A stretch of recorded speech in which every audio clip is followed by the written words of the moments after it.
To the channel YK star chemistry. हम different method of determination of order of reaction पढ़ रहे थे chemical kinetics के अंदर हमारा। तो जो इससे पिछला लेक्चर उसके अंदर हमने जो 3 मेथड थे उनको डिस्कस कर लिया था। कौन कौन से थे वो? हाफ लाइफ मेथड था, वेंट ऑफ मेथड था और आपका ग्राफिकल मेथड था। तो तीनों मेथड्स को हमने डिस्कस कर लिया था। आज हम जो बचे हुए 3 मेथड्स हैं हमारे, इनिशियल रेट मेथड है, आपका इंटीग्रेटेड रेट लो मेथड है और ओसवाल्ड मेथड है, उसको हम डिस्कस करेंगे। तो बहुत इंपॉर्टेंट जो है मेथड है हमारा इनिशियल रेट मेथड। और कोई भी आपका एग्जाम है, चाहे आपके सब्जेक्टिव एग्जाम है चाहे आपके ऑब्जेक्टिव एग्जाम्स है, उन सभी के अंदर इसमें से क्वेश्चन आने की प्रोबेबिलिटी है वो बहुत ज्यादा होती है। IIT जी है, आपका जेई के पेपर है, उनमें भी आपका यहाँ से क्वेश्चन आता है। तो सबसे पहले हम इसको कैसे सब्जेक्टिव पेपर जो है उसमें कैसे लिखेंगे, बोर्ड एग्जाम्स में सब वहां पे या सब्जेक्टिव जो आपका एग्जाम हो रहा है वहां पे कैसे लिखेंगे, फिर हम ट्रिक समझेंगे कि किस तरीके से हम जो है ऑप्शनल टाइप क्वेश्चन है उनको सॉल्व कर सकते हैं। तो शुरू करते हैं सबसे पहले कि इनिशियल रेट मेथड कि ये कहां पे यूज होता है, कि जहां पे आपके व्हेन टू और मोर रिएक्टेंट्स आर प्रेजेंट, 2 और मोर रिएक्टेंट्स आर प्रेजेंट।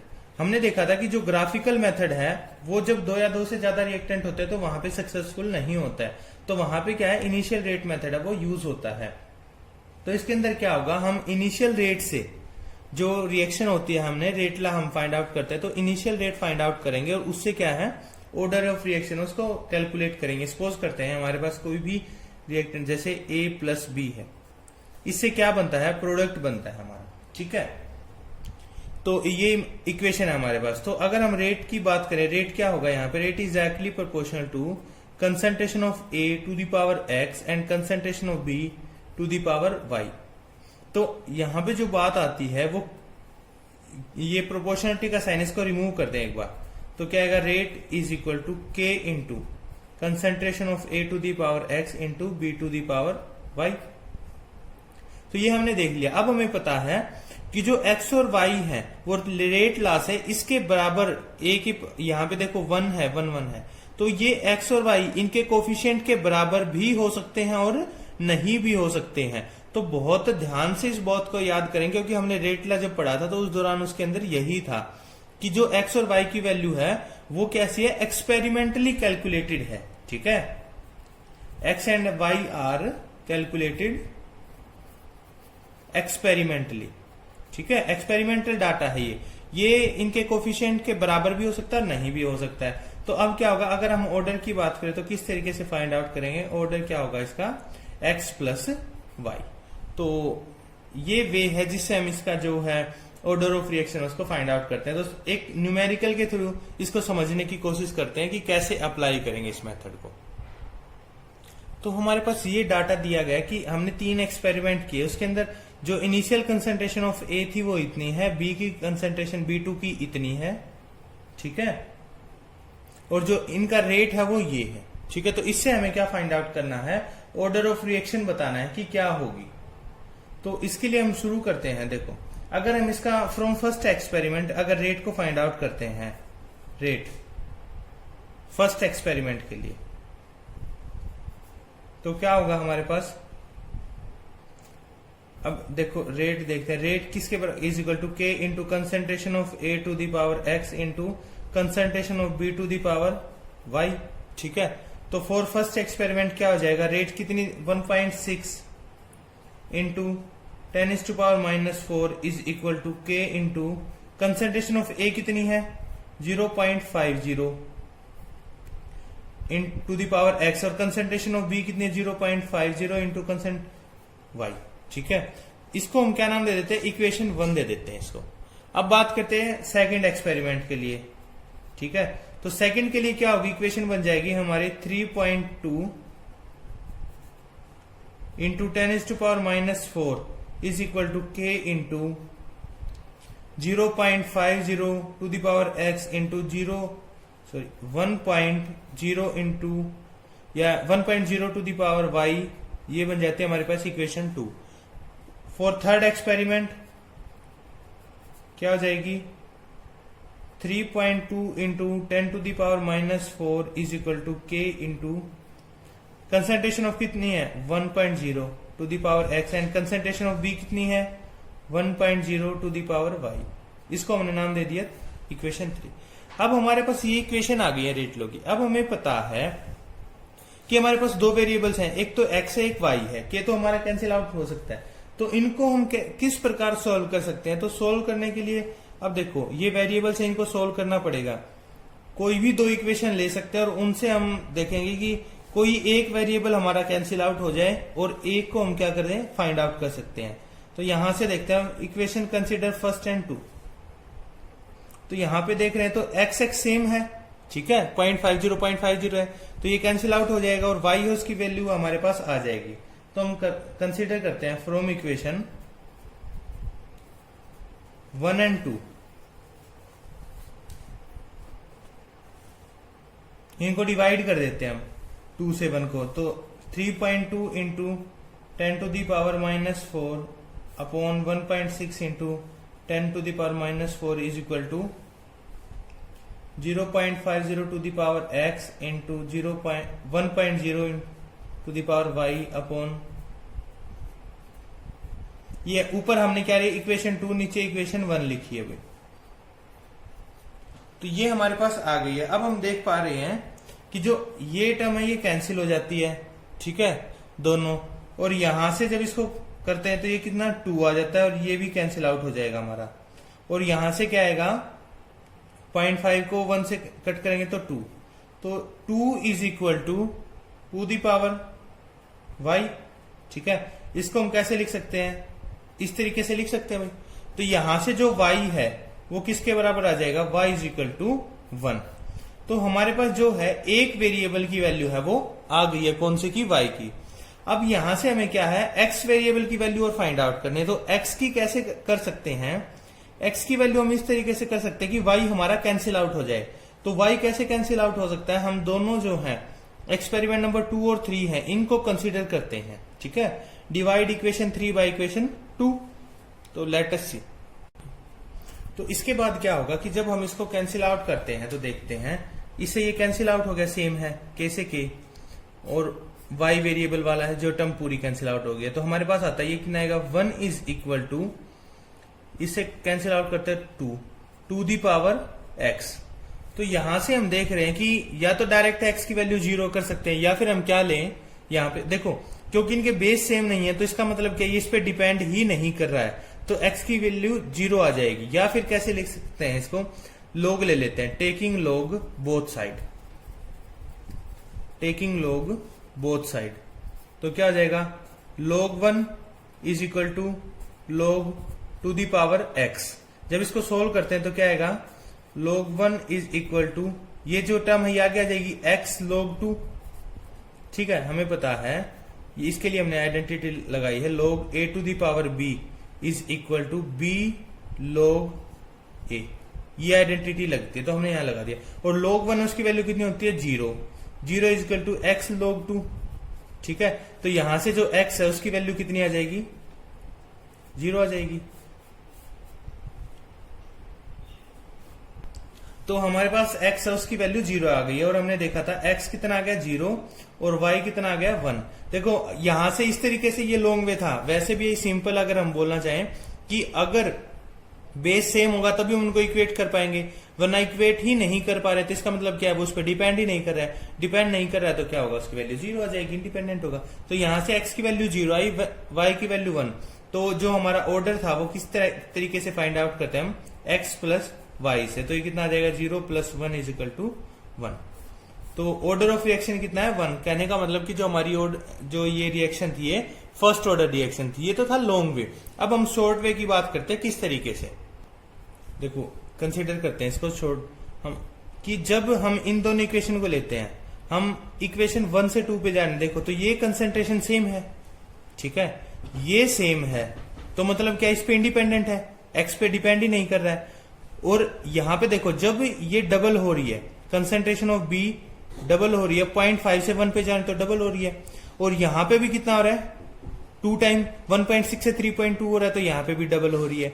तो कहने का मतलब कि बी क्या है, इसके डायरेक्टली प्रोपोर्शनल है, कि जितना बी बढ़ रहा है उतना ही रेट भी बढ़ रहा है आपका, ठीक है, बात समझ आ रही है? तो क्या है, जितना बी बढ़ रहा है, बी 2 टाइम्स हो रहा है तो रेट भी आपकी 2 टाइम्स हो रही है, तो ये क्या है, डायरेक्टली प्रोपोर्शनल आपके। तो y किस पे डिपेंड कर रहा है, 1 पे, कि जितना ये बढ़ रहा है उतना ही ये बढ़ रहा है, तो ठीक है। और अगर हमें इन दोनों की बात करें इसके लिए, तो यहां पे देखो इसमें क्या था, इसका तो कंसेंट्रेशन ऑफ ए का तो कोई इफेक्ट था ही नहीं, कोई इफेक्ट नहीं आ रहा था, तो जितना भी रेट बढ़ा आपका किसकी वजह से, बी की वजह से बढ़ रहा है।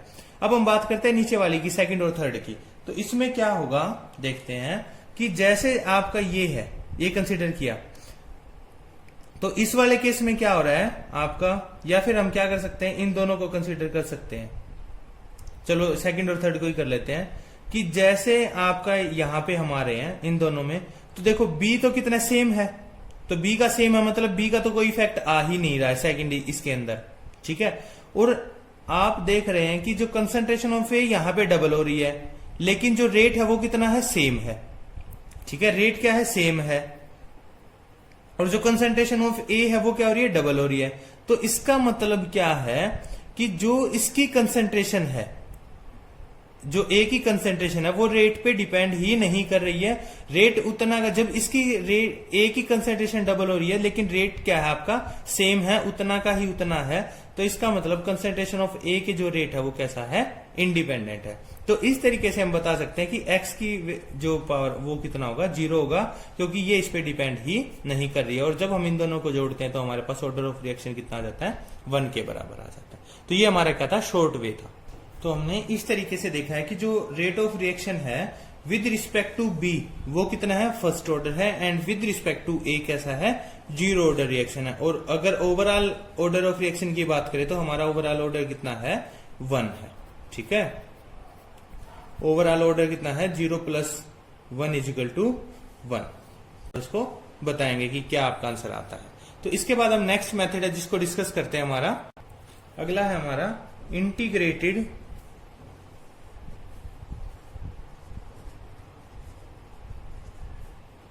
Rate equation method. इस मेथड में क्या होगा, इसका हम दूसरा नाम भी बोल देते हैं, कौन सा, hit and trial method. Hit and trial method ये कौन सा है, 5th नंबर है हमारा, जिसको हम अभी डिस्कस करेंगे। तो यहां से क्या होगा इस मेथड के अंदर, कि आपको कंसंट्रेशन दी होगी अलग अलग टाइम के ऊपर, ठीक है, कि अलग अलग टाइम के ऊपर आपको अलग अलग कंसंट्रेशन दी होंगी। यहाँ पे आपका टाइम होगा जैसे x होगा, फिर y, फिर z, यहाँ पे कंसंट्रेशन होंगी। सपोज कर लेते हैं आपकी A1, A2, A3, तो ये आपकी अब आप क्या करेंगे, इस पे सबसे पहले आप जो है फर्स्ट ऑर्डर के लिए ट्राई करेंगे, ठीक है। फर्स्ट ऑर्डर के लिए देखो इसमें क्या होगा कि हम डिफरेंट वैल्यूज ऑफ 4k निकालेंगे, ठीक है। डिफरेंट डाटा के साथ क्या करेंगे, with different data we find value of k। हम क्या करेंगे, एक बार एक्स वाई है उसके साथ, जैसे फर्स्ट ऑर्डर हमने निकाल लिया, फर्स्ट ऑर्डर के लिए जो k है उसको कैसे फाइंड आउट करते हैं हम, 2.303 upon t log of a upon a minus x, ये फार्मूला होता है, ठीक है। कि एक बार हम क्या करेंगे, इस डाटा के साथ निकालेंगे यहां पे, कि t की वैल्यू रखेंगे और a क्या है, इनिशियल कंसंट्रेशन, और a माइनस क्या है, टाइम t पे, टाइम t पर क्या है, कंसंट्रेशन है। तो हम उनकी वैल्यूज को फाइंड आउट करें, एक बार k1 फिर दूसरा k2 निकालेंगे, इन दोनों के साथ। यहां से हमने क्या निकाल लिया, k1 फाइंड आउट कर लिया, यहां पे हमने क्या कर लिया, k2 फाइंड आउट कर लिया, k1 आया फिर k2 आया, ठीक है। तो हमें अब देखते हैं कि if value of k is same, अगर वैल्यू ऑफ k सेम आती है तो इसका मतलब क्या है, जिस ऑर्डर की रिएक्शन के लिए हमने जो ऑर्डर लगाया था, जिस ऑर्डर के लिए k की वैल्यू फाइंड आउट की थी वही ऑर्डर है हमारा, ठीक है। If value of k is same for both the condition then the order is same, मतलब आपका जो भी ऑर्डर हमने जिसके ऑर्डर के लिए कैलकुलेट किया था वही है। अगर नहीं आ रहा, if k is not same then we will try for then we will try for different order, that is फिर 0 के लिए फाइंड आउट करेंगे। उसके बाद फिर अगर यहां पे k की वैल्यू सेम आ रही है तो ठीक है दोनों केसेस में, अगर नहीं आ रही है तो हम सेकंड ऑर्डर के लिए ट्राई करेंगे, देन आगे मूव करते चले जाएंगे। तो इस तरीके से क्या है, हम अलग अलग जो ऑर्डर हैं उनके लिए फाइंड आउट करेंगे, और इसीलिए हमने इसको क्या नाम दिया है, हिट एंड ट्रायल मेथड भी दिया है, कि हम ट्राई करेंगे और उन ट्राई करने से जैसे बोलते हैं जैसे तुक्का लगाना, ठीक है, हम तुक्का लगाएंगे, अगर हमारा लग जाता है तो ठीक है, नहीं तो फिर हम दूसरे ऑर्डर के लिए शुरू करेंगे। तो सबसे ज्यादा फर्स्ट ऑर्डर, सबसे पहले फर्स्ट ऑर्डर के लिए ट्राई करेंगे, क्योंकि मोस्ट ऑफ द रिएक्शन है वो आपकी फर्स्ट ऑर्डर की होती है। अगर फर्स्ट ऑर्डर पे नहीं तो फिर 0 ऑर्डर पे माइग्रेट करेंगे, 0 ऑर्डर की भी नहीं है तो फिर सेकंड ऑर्डर के लिए, ठीक है। तो इस तरीके से हम इस जो है ऑर्डर ऑफ रिएक्शन इस तरीके से कैलकुलेट उसको करेंगे। इसके बाद जो हमारा लास्ट है वो आता है ओसवाल्ड मेथड। चलो नेक्स्ट मेथड से जाने से पहले एक न्यूमेरिकल है, हम उसको देख लेते हैं, ताकि उससे जो चीजें हमारे लिए ज्यादा क्या हो जाएंगी, क्लियर हो जाएंगी, समझ आ जाएगा कि किस तरीके से हुआ है यहाँ पे। तो हमारे पास ये डाटा दिया है, ठीक है, कोई भी कि ये एसिड है हमारा, ये इस तरीके से जो रिएक्शन है वो हो रही है, ब्रेक डाउन हो रहा है एसिड का। तो यहाँ पे क्या हो रहा है कि टाइम जब 0 था तो उस दौरान KMnO4 हमने यूज किया, कितना आपका एसिड है वो बचा हुआ है। तो शुरू में 22 ml यूज हो रहा था, फिर जब 300 मिनट के बाद 17 जो ml यूज हुआ, उसके बाद 450 पे 15 और ml यूज हुआ, और 600 जो मिनट्स थी उस दौरान आपका 13.4 ml जो है KMnO4 वो यूज हुआ। तो अब हमें बताना है कि जो रिएक्शन है ये किस ऑर्डर की रिएक्शन है। तो सबसे पहले हमने यही बताया कि हम सबसे पहले फर्स्ट ऑर्डर के लिए डिस्कस करते हैं, ठीक है, क्योंकि उसकी जो रिएक्शन की पॉसिबिलिटी है वो सबसे ज्यादा होती है। तो अगर हम k की वैल्यू बात करें तो कैसे फाइंड आउट करते हैं हम k को, 2.303 upon t log of concentration of V0 upon VT। V0 का मतलब क्या है, इनिशियल कंसेंट्रेशन, और VT का मतलब क्या है, concentration at any time t। तो उस दौरान क्या होगी, तो यहां पे हमें क्या है, V0 किसके बराबर होगा, इनिशियल कंसेंट्रेशन 22 ml के, ठीक है। तो हमने देखा था कि अब हम डिफरेंट वैल्यूज के लिए एक बार ये इक्वेशन लेंगे, फिर ये, तो k की वैल्यू को फाइंड आउट करेंगे उनके लिए डिफरेंट टाइम पे। तो देखते हैं टाइम, एक ग्राफ की तरह इसको कर लेते हैं। जब आपका 300 था मिनट था तो VT, ठीक है, VT कितना था, 17 था, तो उस दौरान k की वैल्यू कितनी होगी। तो k की वैल्यू कैसे फाइंड आउट करेंगे, k is equal to 2.303 upon time, time कितना है 300 इंटू लॉग ऑफ कितनी कंसेंट्रेशन है हमारी, इनिशियल कंसेंट्रेशन कितनी है 22 V0, और एट टाइम t पे कितनी है 17। तो ये हमारे पास आ गया है। तो इसकी वैल्यू हम जब हमने कैलकुलेट करी तो आती है 0.00086 मिनट इनवर्स, ठीक है। फिर टाइम हम कैलकुलेट करते हैं 450 मिनट पे।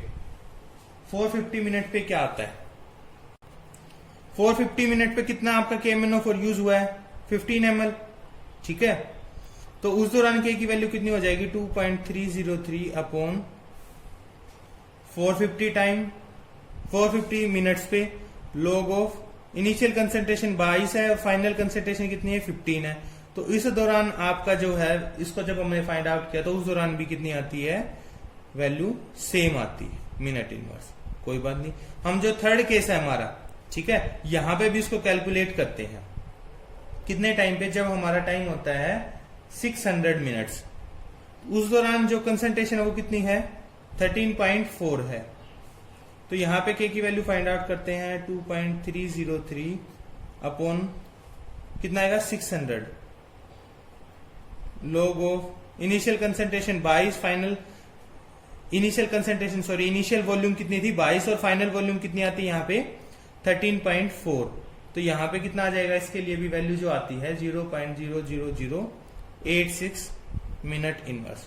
तो हमने क्या देखा यहां से कि डिफरेंट टाइम पे, ठीक है, आपके डिफरेंट टाइम पे जो k की वैल्यू है वो कैसे आ रही है, सेम आ रही है। तो सेम आने का क्या मतलब है कि जो यहाँ पे आपने फार्मूला लगाया है, जिस भी ऑर्डर की रिएक्शन के लिए फार्मूला लगाया है वो आपका फार्मूला सही है। क्योंकि अगर देखो ठीक नहीं होता तो एक पे यहाँ पे कोई और आ जाता, इस पे कोई और आ जाता। तो आपने देखा कि k की वैल्यू सेम आ रही है, इसका मतलब जिस भी ऑर्डर के लिए आपने फार्मूला यूज किया वो आपका सही है। और ये फार्मूला कौन से ऑर्डर की रिएक्शन का है, फर्स्ट ऑर्डर की रिएक्शन का है, तो इसलिए हम कह सकते हैं the reaction is first order. The reaction is first order, कि जो रिएक्शन है किस ऑर्डर की है, ये फर्स्ट ऑर्डर की रिएक्शन है। तो ये हमने बता दिया। इस तरीके से हम सोल्व करेंगे। अगर यहां पे के की वैल्यू अलग अलग आ जाती तो हम क्या करते, जीरो ऑर्डर के लिए ट्राई करते, और के की वैल्यू है वो जीरो ऑर्डर के लिए जो भी आपका के होता है उसके लिए फाइंड आउट करते। वहां पे अगर सेम आ जाता तो हम बता देते आपका जीरो ऑर्डर है, नहीं तो फिर हम सेकंड ऑर्डर पे मूव करते। तो ये हमने क्वेश्चन के थ्रू समझ लिया है। अब हमारा जो लास्ट है वो डिस्कस करते हैं ओसवाल्ड मेथड। ये जो मेथड है ओसवाल्ड आइसोलेशन मेथड, ये हमारा लास्ट मेथड है 6th, और बहुत ज्यादा नोन नहीं है, इसको हम बहुत कम प्रेफर करते हैं। तो ये मेथड था, ये ओसवाल्ड ने दिया था 1902 के अंदर, ठीक है। 1902 में ओसवाल्ड ने दिया था। इसमें क्या होता है कि कोई भी जो एक रिएक्टेंट है आपका, उसके रिस्पेक्ट में क्या है, ऑर्डर को बताया जाता है। In it the order of reaction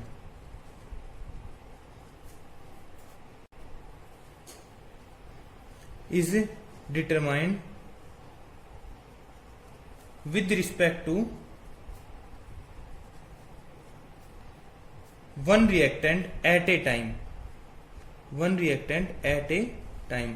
इसका मतलब क्या है कि किसी एक टाइम के दौरान आप एक रिएक्टेंट को प्रेफर करते हैं, क्योंकि क्या होता है कि जो जितने और रिएक्टेंट हैं आपके, उन सभी को क्या कर लेते हैं हम एक्सेस में ले लेते हैं।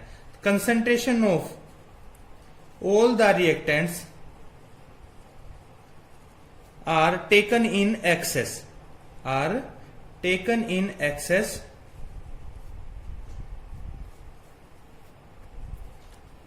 except one, ठीक है। किसी एक रिएक्टेंट को छोड़ के सबकी जो कंसेंट्रेशन है उसको हम एक्सेस में ले लेते हैं, और फिर क्या करते हैं, उसकी किसी भी मेथड से क्या बता देते हैं, ऑर्डर ऑफ रिएक्शन बता देते हैं। And order of reaction is then determined bye